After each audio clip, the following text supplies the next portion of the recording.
Willow Creek was the kind of town people described as safe. Nestled between rolling fields and dense woods, it was the sort of place where neighbors greeted each other by name, and the biggest scandal might be whose dog had dug up whose garden. In a community like that, people felt untouchable. Bad things happened elsewhere, not here. At the center of this world was Emily Carter. At just 28 years old, Emily had become something of a fixture in Willow Creek. She worked nights at the Oakwood Tavern, a cozy bar that served as the unofficial gathering spot for the town. She wasn't just the bartender. She was a friend, a listener, someone who could brighten even the loneliest patron's night. She remembered birthdays, kept secrets, and never passed judgment. People knew Emily as kind, dependable, and full of life, which is why, when she suddenly vanished one warm Friday night in June, the town of Willow Creek would never be the same again. It started with a small worry. Emily didn't show up for her Saturday shift at the tavern. For someone else, it might not have raised alarms, but Emily was never late. Ever. She prided herself on reliability, and her absence was so unlike her that, by Sunday morning, friends were calling her phone, stopping by her apartment, and even checking in at the hospital. Her phone went unanswered. Her car was parked neatly in its spot. Inside her apartment, everything was in order. Purse on the counter, clothes folded on the chair, nothing out of place. It was as though she had simply stepped out for a moment and never returned. By Monday, the police were involved. Flyers went up around town. Volunteers searched the surrounding woods. Rumors began to spread. At first, investigators leaned toward the obvious explanation: a random act of violence. Willow Creek bordered long stretches of highway, and passing drifters or truckers were often whispered about in small towns. Had Emily been targeted on her walk home? Was there a stranger lurking in the shadows? The fear was contagious. Women stopped walking alone at night.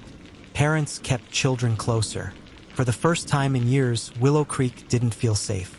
But soon, that theory would unravel, replaced by something far more unsettling. Detectives went back to the basics, retracing Emily's last known movements. Patrons at the Oakwood Tavern said she had closed up a little after midnight, as usual. Several remembered her seeming distracted that night, almost anxious. Her best friend, Rachel, offered the first real lead. The night Emily disappeared, she had texted Rachel about meeting someone to finally talk things through. Emily hadn't named who, but Rachel suspected. She had known for months about Emily's secret relationship with Daniel Holt. Daniel wasn't just anyone. He was a well-liked city councilman in his mid-40s, a man with a wife, children, and a reputation for being the kind of leader who showed up at every charity event.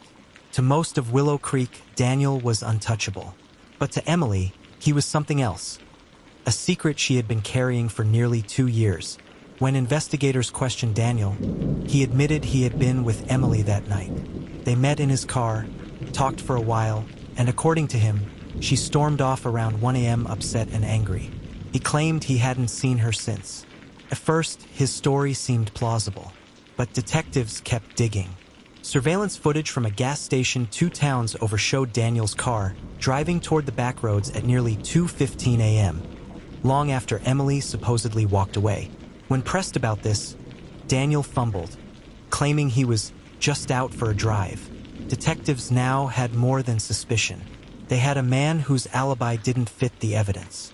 The deeper they dug, the darker the picture became. Daniel Holt had carefully crafted his public image: devoted husband, community leader, man of integrity. But privately, he was desperate to keep his affair with Emily hidden. Rachel told investigators Emily had grown tired of the secrecy.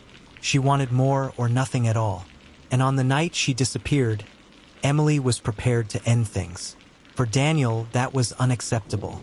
A breakup could mean exposure. Exposure could mean scandal, the loss of his political career, his family, and his carefully built reputation. The motive crystallized.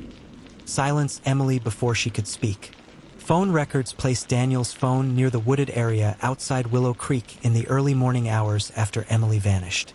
And then came the damning discovery. Investigators found traces of Emily's blood in the trunk of Daniel's car. What began as whispers about a stranger lurking in the shadows was replaced with a devastating truth. The danger hadn't come from outside Willow Creek. It had been living in the center of town, shaking hands at community events, smiling for campaign photos. 3 weeks later, search dogs uncovered Emily's body in a shallow grave near an abandoned cabin deep in the woods. The autopsy confirmed what investigators already suspected. She had been killed the night she disappeared. Daniel Holt was arrested and charged with murder.